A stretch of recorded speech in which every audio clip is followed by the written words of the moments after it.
Ang intense ng mga kaganapan ngayon sa abot kamay na pangarap sapagkat malalaman na ni Lynette kung sino ang nag-utos sa mga taong nanakit sa kanya.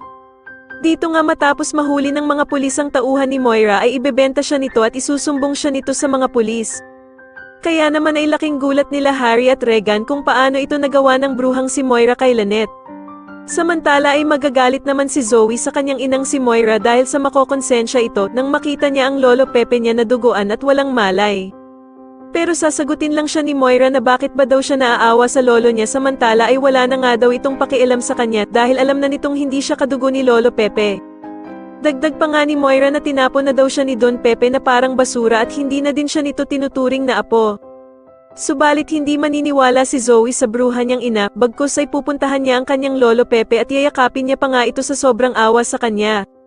Magigising naman si lolo Pepe at magtataka nga ito sa pagkayakap sa kanya ni Zoe pero mararamdaman niya din nga na iba talaga si Zoe sa kanyang inang si Moira. Sa kabilang banda naman ay mapapansin nila Annalyn at Giselle ang sobrang pagtatanggol ni Doc Carlos kay Zoe kaya naman ay paghihinalaan nila ito.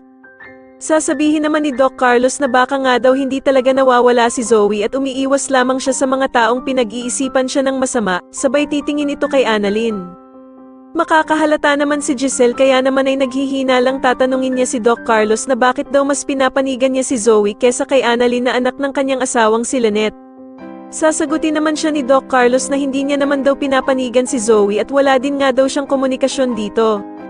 At dito nga mabubuking ni Annalyn si Doc Carlos na kung wala nga daw talagang contact si Doc Carlos kay Zoe, bakit nga daw siya nakatawag sa cellphone nito?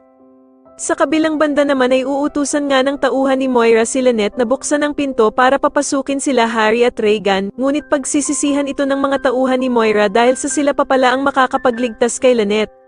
Sa tingin niyo dito na nga kaya tuluyang makulong ang bruhang si Moira matapos umamin ng mga tauhan niya, mas lalo na nga talagang nagiging exciting ang mga susunod na kaganapan kaya naman ay mas lalo pa nating abangan ang mas lalong gumigandang abot kamay na pangarap. Maraming salamat po sa inyong panonood at sana po ay mas subscribe niyo ako. Maraming salamat po.